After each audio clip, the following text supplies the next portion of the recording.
When did your body betray you?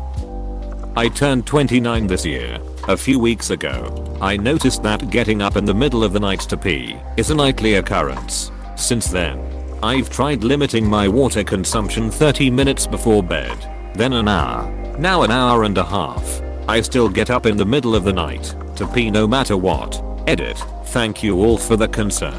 I don't have a prostate, but I'll look into getting my glucose checked. Please go ask your doctor to do a glucose check, as peeing a lot and increased thirst are signs of type 1 diabetes.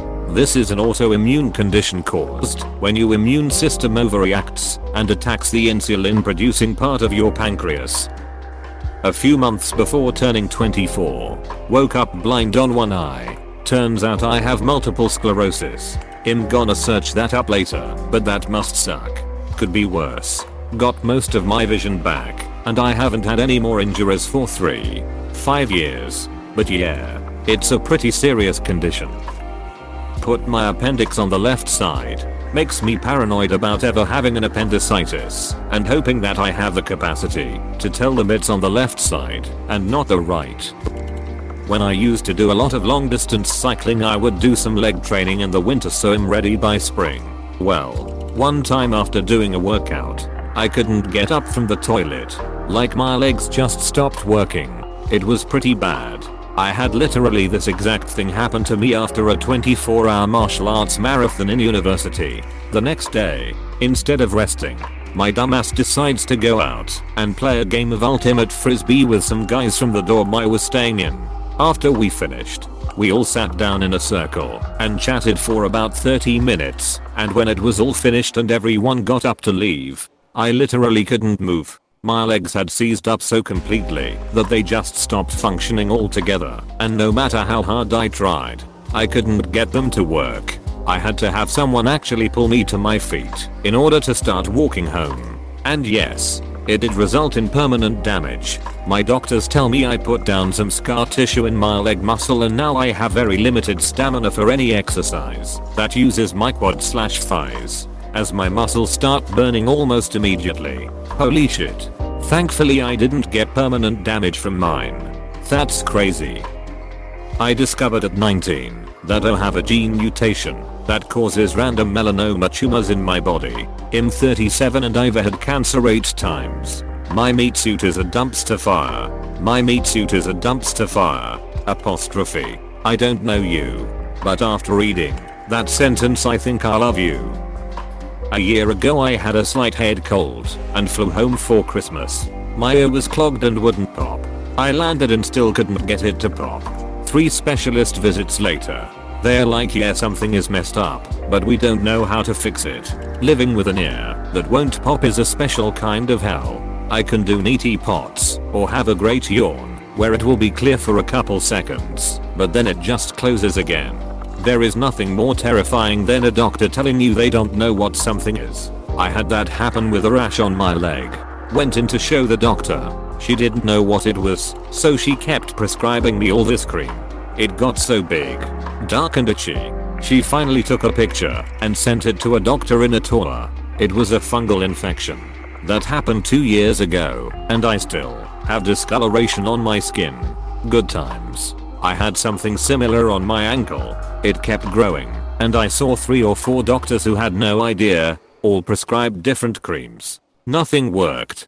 Started having trouble with typical makeup and skincare, so purchased an organic brand, Juice Beauty, on a whim. I started using the face cleanser on the spot on my ankle, because why not? It started to fade, and after a while was gone completely. No idea if it was the cleanser or a fluke. Ehlers-Danlos syndrome.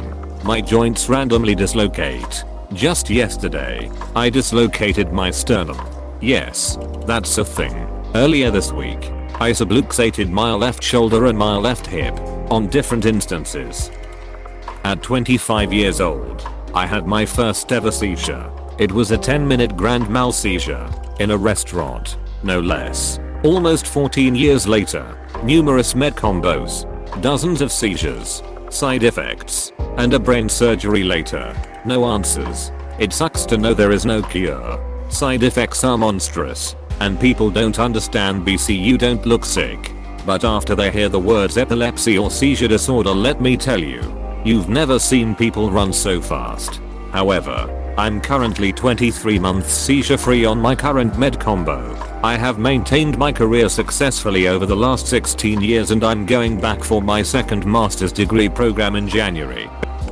It developed allergies of outrageously tasty foods after years and years of consuming and enjoying them. Bro, I could not imagine.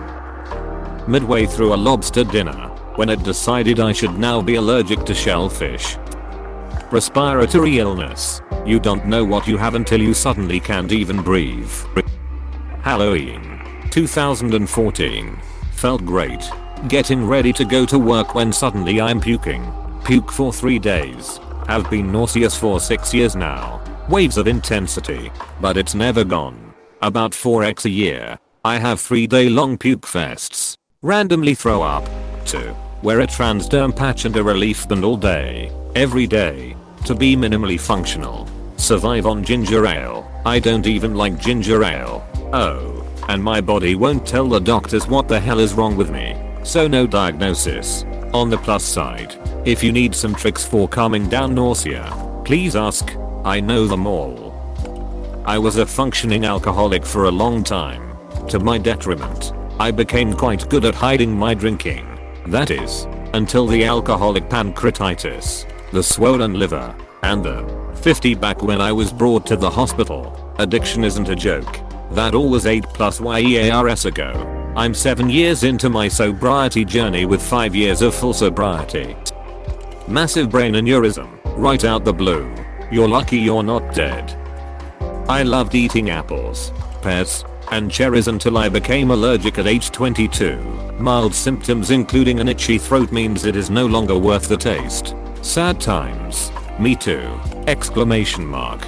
It's called an oral allergy. I can't eat any fresh fruit with a core, apples, and pears, or a pit, cherries, peaches, etc. Started at puberty with cherries and slowly the list grew over the years.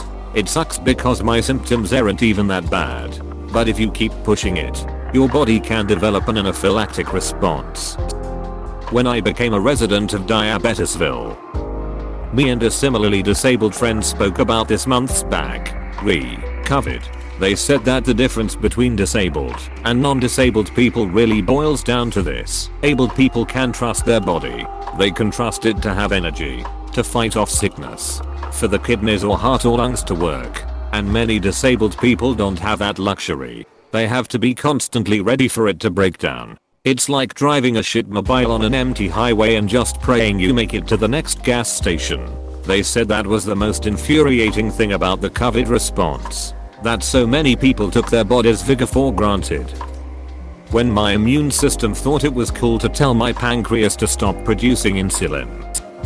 At some point during puberty my body decided it would be cool to grow extra thick hair on my butt cheeks. Please click subscribe if you enjoyed this video.